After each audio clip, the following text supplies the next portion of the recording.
Et si l'histoire la plus dangereuse n'était pas celle que l'on raconte, mais celle que l'on a tenté d'enterrer? Au sommet des ruines de Koeshin, parmi des parchemins calcinés et des fragments rongés par le temps, une voix subsiste. Une voix brisée, lucide, hantée. Celle d'une guerrière du Kinku, d'une gardienne du crépuscule, témoin de la chute des siens, et peut-être de quelque chose de bien plus ancien.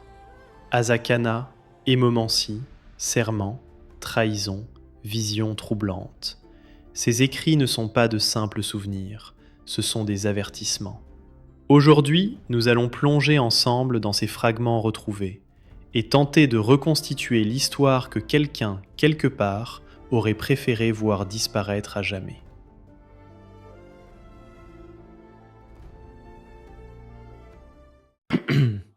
À votre attention, voici un ensemble de fragments de manuscrits endommagés retrouvés dans les ruines de Koeshin durant la restauration du promontoire supérieur. Merci d'indiquer la procédure d'archivage adéquate. Seigneur Vladimir, j'ai terminé la retraduction comme demandé. Vos soupçons concernant l'incompétence du précédent traducteur étaient fondés. Aujourd'hui, ce que je pensais être la pluie battante sur le toit n'était autre que des Asakana grouillants. En quittant mes quartiers, je me retrouvais nez à nez avec 13 de ces démons à l'extérieur du temple. Je parvins à les repousser rapidement, mais 2 d'entre eux se montrèrent particulièrement tenaces. Le premier s'agrippa au flanc du temple, à l'aide de sa monstrueuse mâchoire. Les Aion Erna brisèrent ses crocs, et j'en voyais son corps désarticulé se briser au bas de la falaise. Le second émergea des eaux, telle une ombre sauvage, ses yeux perçant la brume. Les ténèbres engloutirent la lumière du temple, tandis que je luttais pour l'abattre. Mais je ne crains pas les ténèbres. J'étais satisfaite d'avoir un véritable défi à relever. Guidée par la lumière de mon arme, mes coups finirent par avoir raison de la créature. Cependant, le combat m'avait dangereusement rapproché de l'entrée du temple. Jusqu'alors, j'avais toujours évité de me retrouver si près de celui-ci. Je retournais méditer dans mes quartiers. Les Akanas sont particulièrement agités ces derniers temps. J'ai bien peur que son pouvoir attire les âmes tourmentées.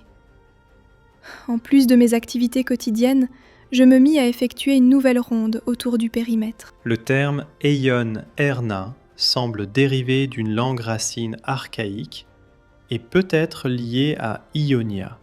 Son sens complet reste obscur.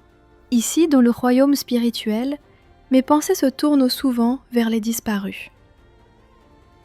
Je pense particulièrement à Maître Lao. Il se moquerait probablement de moi s'il m'entendait.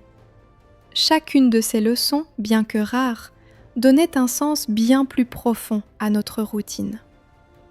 Il m'aura fallu des années pour comprendre à quel point tout cela était aussi précieux que fragile. À quel point nous étions importants. Lorsque la grande maîtresse Binan nous éleva au rang d'acolytes à part entière, Lao nous avait déjà préparés à la guerre. Les dirigeants du Kinku de l'époque étaient Binan, Kenen et le maître des ombres, Lao. On dirait que ce dernier a directement participé à son entraînement, tandis que les autres étaient plus distants. Il nous avait expliqué que l'affrontement direct avec les êtres déchus était futile. Même leurs disciples mortels ne devaient pas être pris à la légère. Malheureusement, certains prirent cet avertissement pour un défi. Partis en quête de gloire, ils ne trouvèrent que la mort. Zaitalo, si seulement il avait suivi son propre conseil. Le début de cette entrée est perdu, mais c'est clairement un souvenir de la guerre.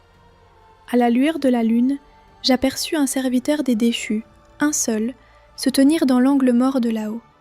Je filai à travers les ombres et le terrassai. Lao se tourna vers moi, un sourire fier aux lèvres.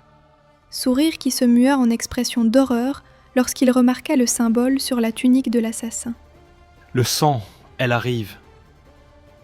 Il arracha mes gants et sua le sang qui les recouvrait sur sa tenue déchirée. Son regard m'ordonna de fuir. Puis je la vis. Lao se dressa face à notre adversaire immortel, mais elle eut raison de lui en un instant. ce qu'elle fait subir à ses victimes. J'aurais aimé ne jamais en être témoin. Et pourtant...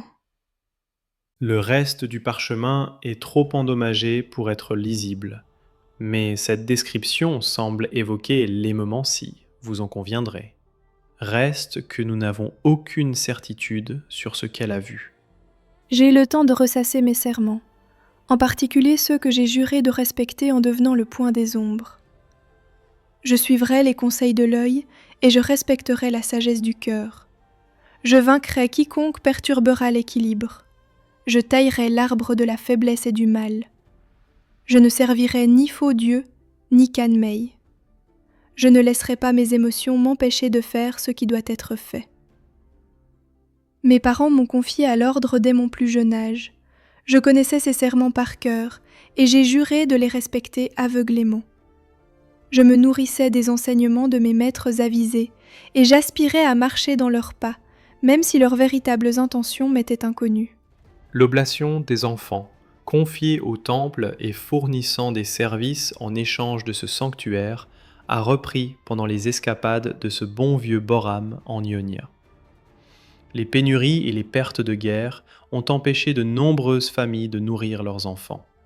Malgré tout, après la guerre, je fus forcée de céder ce rôle. J'ai fait le serment de protéger le temple du crépuscule. Les mots d'adieu de Binan me hantent encore aujourd'hui. Là où tu vas, nul ne peut te suivre. À partir de maintenant, seul toi décideras de ce qui doit être taillé. Livre ton jugement, comme s'il s'agissait du mien. Je compris alors que nous ne nous reverrions plus jamais, ni dans ce royaume, ni dans le suivant. Je ne sais pas si à cet instant ces mots me vinrent tout droit des cieux, ou s'ils représentaient simplement ce que je voulais entendre. Cela n'a pas d'importance. Les moments que je passe hors de ma méditation se confondent dans mon esprit. Sans limite de temps pour m'entraîner, je commençais à découvrir comment utiliser les Ayonerna en dehors des combats. Je peux désormais danser en parfaite synchronisation avec elles, ou les utiliser comme marche pour passer de mes quartiers au temple. En m'immergeant dans les eaux spirituelles, je me sens plus rapide, plus forte, et d'autant plus liée à la relique.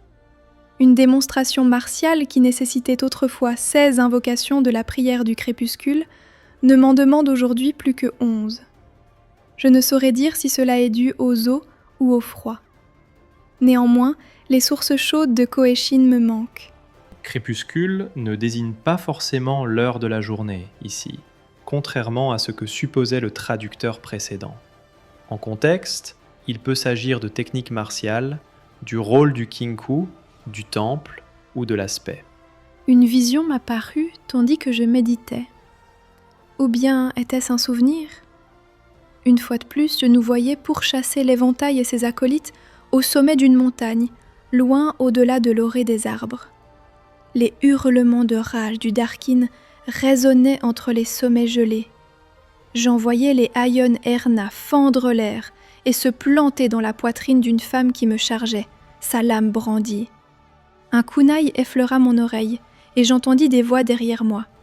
Je me retournai et fis s'abattre des ruines sur mes adversaires. Je me baissai pour identifier nos assaillants, mais je n'étais plus sur la montagne. Les murs du temple m'entourèrent. Ils étaient vivants, grouillants. Là où se tenait mon compagnon se trouvait désormais une silhouette inconnue, portant une tenue que je ne reconnaissais pas. Une nouvelle menace ? Le temple est protégé de toute intrusion, même dans les rêves. Était-ce une prophétie ? Un cauchemar égaré ? Je ne saurais le dire. Tout ce que je sais, c'est que je ne dois pas perdre la foi. Je dois continuer de croire en mon devoir, de croire en moi. Il me reste tant à faire. C'est la seule vision évoquée dans les 207 fragments récupérés. Rien ne me permet de déterminer aux côtés de qui elle se battait, mais sans doute pas un kinku. S'il s'agit effectivement de l'être abrité dans le temple, il semble que vous partagez un ennemi commun. Rien d'autre ne suggère qu'il chercherait à se venger de vos actions passées contre ses frères. J'estime que la prudence dont vous faites preuve face à l'hôte que vous hébergez est excessive. À travers ces fragments épars, une vérité se dessine peu à peu, celle d'une femme façonnée par le devoir, brisée par la guerre, mais incapable de renoncer à sa foi. Chaque serment gravé dans sa mémoire, chaque combat livré dans l'ombre, chaque silence imposé par le temple compose le portrait d'une gardienne devenue prisonnière de sa propre mission. Et plus inquiétant encore, tout porte à croire que son histoire n'est pas terminée. Vision ou prophétie, souvenir ou avertissement. Cette silhouette étrangère aperçue dans le temple, cet ennemi commun évoqué à demi-mot, autant de fils narratifs qui semblent encore vibrer dans le présent.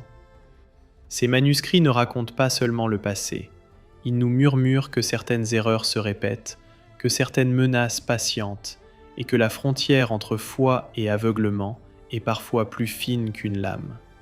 Et vous, après avoir entendu son histoire, pensez-vous qu'elle fut une héroïne ou le dernier rouage d'un équilibre déjà condamné ?